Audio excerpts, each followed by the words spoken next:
You're listening to CFRC 101.9 FM, broadcasting from Kingston, Ontario since 1922. Find and follow us on Instagram at CFRC Music. Coming up on this special community takeover of our airwaves, we're talking to Jacob Blackburn, marketing intern with KCFF, about the 2026 edition of the Kingston Canadian Film Festival. The Kingston Canadian Film Festival is the largest festival in the world dedicated exclusively to Canadian film. Founded in 2001, KCFF is a charitable cultural organization that provides access to Canadian film screenings and special events including parties, workshops, networking events, live music, stand-up comedy, and exhibitions, aiming to spark curiosity, ignite discussion, and provide fresh experiences of Canadian film. The 2026 edition takes place from February 25th to March 1st. You're listening to CFRC 101.9 FM, and on today's community takeover of our airwaves, very delighted to be sitting here with Jacob, who's going to be talking to us about KCFF. Jacob, welcome to CFRC.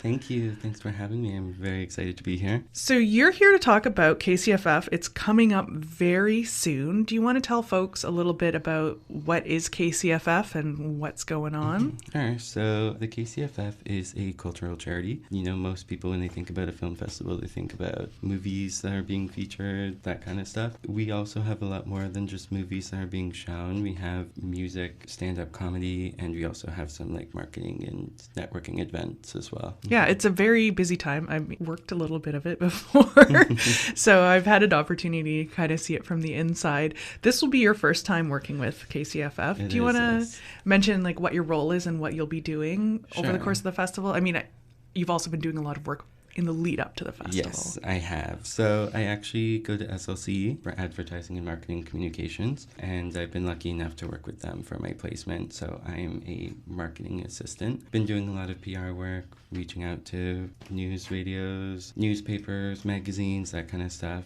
Trying to just get the word out that KCFF is happening, showcasing certain events that we have got going on. I recently just did some work for The Borderline, so that one actually is a TV show that's being featured, I think, on the 27th. Yeah, I think I just saw a teaser that's going to be the premiere of it, or premiere here in Kingston. So we'll be showing an episode, and then there'll be a Q&A session, I think, with a few executive producers and the director, I want to say. And I did work for the KCFF to try to get some local newspapers, rags and radios to showcase the show and try to get people from the local area to come see it. So it's quite interesting for sure. And speaking of getting people to come and see KCFF, you're here obviously today to talk about it. Do you want to mention some of the events or the films that you're particularly excited about or that you think that people will really want to go and see? I have two. I think our opening night one will be quite interesting. It's called Youngblood. That one is quite interesting because it's similar to what the director did before. The director is Hubert Davis. He did Black Ice a couple of years ago or last year or something like that. He explores similar themes to his movie last year. So masculinity, manhood, identity, race, that kind of stuff. And it's about Dean Youngblood. He wants to become an NHL player. And so it's his journey to kind of reach that point. And I think that would be quite interesting because there's a lot of layers to it. And it's a cool story to tell for sure. And hockey obviously on people's minds a lot with everyone. Heated rivalry. Which we actually will be doing a showing of. And that's our closing night. And I think we might be moving it to a larger venue. So you might be able to get some more tickets if people still want to see it. I think there's a Q&A session with some executive producers on there as well. Okay. I'm not sure about the director, maybe. So kind of bookmarking the festival with hockey talk. And I think it's valuable that there are conversations now about more than just toxic masculinity in sport and exploring other people who are trying to get in and trying to change it or trying to be their authentic selves while also participating in what is Canada's national sport. Yeah, well, it's interesting that you say that too, because I also did used to be a competitive swimmer, and I'm also queer, and I'm also deaf, so I was able to swim for for the national team, the deaf national swim team. So I do kind of have a personal connection to those type of stories for sure, which it's definitely meant to be told for sure. Absolutely. And I'm glad people are starting to listen. Yeah, of course. Yeah, it's great. So you mentioned that there were two things you were really excited about. What's the other one? It's the Biff Naked documentary. She was a little bit ahead of my time. In the 90s, she was really a punk rock diva, but she's doing a documentary talking about her life. That one comes with trigger warnings. Her life has been quite a journey, but I think it'd be quite interesting to see her story and what she has to say, especially considering that she really had to make a name for herself in a male-dominated industry. Yeah, and has had some very serious health struggles as well. Yes, which I think that will also be showcased a little bit in her documentary too. Obviously, KCFF has a ton going on. There's the film component, music, comedy, workshops as well. Yes. And you said you'll be there for Creative Industry Day. I will be, yes. I haven't really gotten too much information as to my schedule for the fest, but I am excited to be a part of Creative Industries Day. I think I'll be really interested to see everyone mingling, and it'll be quite the interesting day, I think, for sure, especially with the interactive set that we got going on. I will say, having walked through the Isabel Bader while it's happening, it is chaotic. It is a very, very popular day because people have opportunity to access creatives from all different sides of the industry, right? Yeah. And, well, I think it's also quite popular, too, especially, like, with Queen students and that kind of stuff, because it is a free event. People can go and spend time there, talk to whoever they want, and they don't have to pay a dime. So that's also what makes it quite popular, I think, too. If people haven't been to KCFF before, what might they expect? Because I think there's so much going on that it could feel a little overwhelming, but there's also so much for everybody. Yes, there is. On our page, we have like all our major events, if you wanted to take a look at that. And then I think we also have a schedule of all of our screenings that we got going on. I think we have around 90 films. Wow. I want to say. Not all of them are a huge commitment, movie theater length movies. And we have short films, music videos, that kind of stuff. Like if you're really into music, we have a bunch of events through the Toucan. Kind of like an after party every night. Yes, Yeah. yes. Which that would actually be quite fun if you're a Toucan fan, which I am.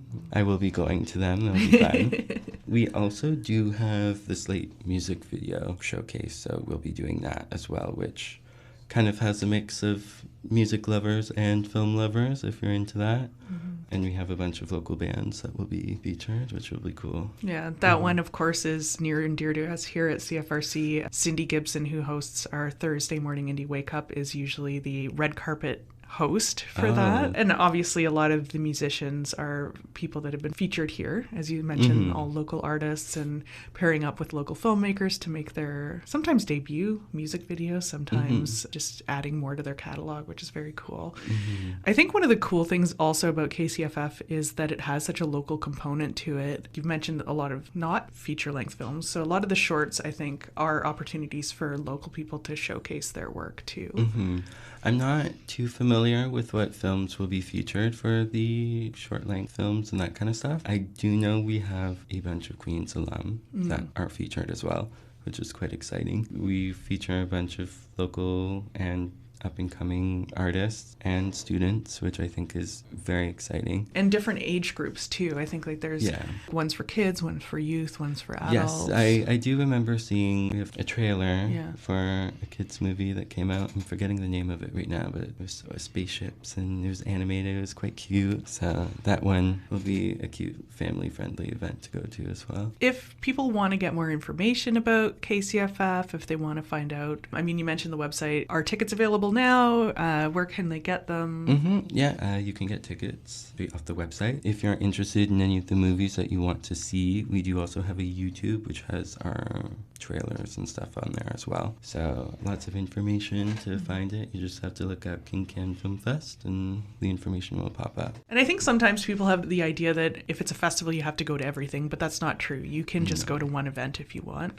We do have a bunch of free events. The Toucan events that I mentioned, those are free. Creative Industries Day is free. We also, the Borderline, the TV show we're talking about, that one's also a free event. So we do have a bunch of free events. If anyone's pinching pennies, like anyone can be involved. It doesn't really matter. We do also offer a film pass if you want to go to multiple, but you can also just purchase every individual one that you want. It's a packed schedule, as you mentioned, lots of films in a fairly short amount of time. How many people are involved? Do you know roughly? Obviously, like there's the core staff of KCFF, but there are interns, students like yourself that are participating. Mm-hmm. I don't have a full number. I was with a small like brain team of the KCFF, so like I was working at the Boom Factory or remotely, which was quite nice to work hybrid. Very nice working in a coffee shop, sending my emails. It was a lot of fun. So I don't know the exact number, but I know that we have a bunch of students either doing placement or volunteering. And then during the event too, if you wanted to get involved through volunteering, you can do that as well. There's a section of the website that says volunteering. You can sign yourself up that way as well. And if finances are tight, and they are for a lot of people, I think especially this time of year, volunteering can be a great way to get involved, feel some of the atmosphere of the festival, and often you get an opportunity to slip in and watch the movie as well. So some perks there for sure. Well, I think also too, like you said, it like gets you involved, and it's also kind of almost maybe not like a behind the scenes of a film fest work, but maybe a little exciting that way too, to be involved that way. You see more of the moving parts. Yes. One thing I really admire about KCFF is how many students they do work with, because for a lot of people this will be their first opportunity to get a little bit of a taste of production, marketing, but also an opportunity to meet some of the people that they might want to work with in future.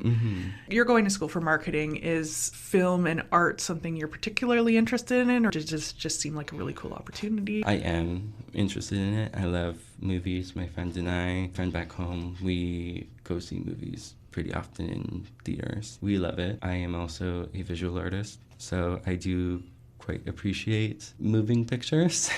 I also actually have been doing a video class this semester, and it actually has made me appreciate more like the behind the scenes of how videos made and that kind of stuff, because there's a lot of thought and planning that goes into making even a short film. So it's quite interesting to be a part of this for sure, and I'm very, very enthusiastic about it all. I'll just mention too, we have some music that's been playing in between our conversation segments, and you mentioned that these are teasers of music that you might get to experience during the festival, right? Yeah, the playlist has everyone that will be featured at the fest. It's quite interesting. We have our major people that are going to be headlining. Like we have Biff Naked. She's doing an acoustic performance, I'm pretty sure. So she's doing like a Q&A after her documentary, and then she'll be doing like a little performance. Got the Toucan. We have our more local bands and singers. We have Ancient Shapes on the 27th, and they're being opened by Mississippi Grover and Maud Lang. Always a fan of Mississippi Grover. Have you ever seen him? No, I haven't. He's a one-man band.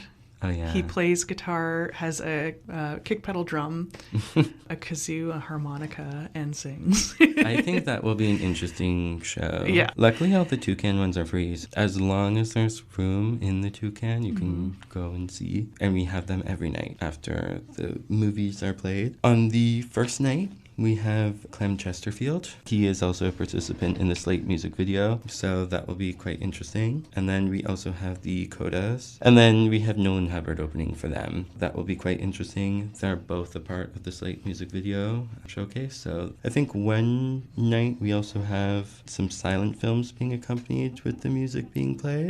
Can't remember what day that is. That's the Clem Chesterfield one. Okay. They'll be doing the fun. silent screenings for that. It'll be quite interesting, I think, for sure. And I think I saw there's some shows at the Grand Theatre as well, like July Talk. Yes. They're doing that at the Grand Theatre. Born Ruffians are playing with them. And then also at the Grand Theatre, we have some comedy shows. So Sean Majumder will be playing there, or not playing, but performing. Yeah. That's a big get too. Fun nerdy fact for film lovers, one of the singers of July Talk is one of the first vampires in the movie Sinners. Oh. Which is very cool. I'll have to watch it again and take a little peek. Yeah. I didn't notice that. Yeah. Fun little music, Canadian film connection there. Visit KCFF, check it out. Huge schedule, so obviously too much for us to talk about here, but there really is a lot. There's, as you say, short and long films. There are documentaries, music, videos. If you want to volunteer, there's opportunities to do that. Is there anything else that you wanted to talk about? Anything you're really excited about that you want to nerd out about for a minute before we go? Well, I was going to talk about Heated Rivalry. That one will be quite interesting, I think. Everyone's loving Heated Rivalry right now. Especially as like a queer person, it's a great story. I know it's obviously fictional and some people are like, oh, this is just fantasy. It is fantasy, but it did inspire someone to come out, a hockey player to come out. It shows you, I think, the value of film like that where representation really does matter, and someone showing that it's scary but it can be safe to take that first step can encourage other people to do it. Right? This isn't really related to the film fest, but I'm queer and I'm deaf, so I have a bunch of different demographics I'm a part of. And it's quite interesting when you can finally see yourself in a source of media, like film or TV show. The first time like I really felt that was when I saw like Hawkeye, the Marvel TV show. And I was like, oh my, because they have 2 deaf characters that are in the show. Clint Barton loses his hearing, that kind of stuff, dealing with that, which I was like, oh, I feel that. So it was quite interesting to be able to see my story on screen, and I'm sure a bunch of people would also see themselves in the films that are being played at the KCFF this year as well. It's sometimes an underappreciated media. Like, we think of film as something that you sort of throw on and you're talking over and eating popcorn, but it can be a really powerful way to get a message across in a fairly short amount of time and with huge impact. So. Yes, yeah. And that's, I think, what, at least for me, that's what I really appreciate about film. Everyone has a story to tell. And I think it's important to share those stories and to talk about it. Well, it's been a pleasure. I think we'll, I'm sure, be running into each other at the festival. Absolutely, yes. Maybe we can do a couple check-ins, see how things are going. But thank you so much for taking the time today to come in and chat about KCFF and chat about your own story and why something like KCFF matters to you. It's been a pleasure. Well, thanks for having me. I had a fun time. Sign up now to take over CFRC's airwaves yourself. CFRC 101.9 FM invites all Queen's University student groups and Kingston community organizations to take over our airwaves. Join us on air for an hour to talk about your student group or community organization, and also present your own playlist of fun music chosen by your team. This is a great opportunity to talk about what your group does, how others can get involved or provide support, any big events your group has coming up, and how to keep up with the latest news about your group. Apply by visiting cfrc.ca/contact and selecting Apply for a Club Community Takeover. This project is made possible through the generous support of the Community Radio Fund of Canada's Radiometres program.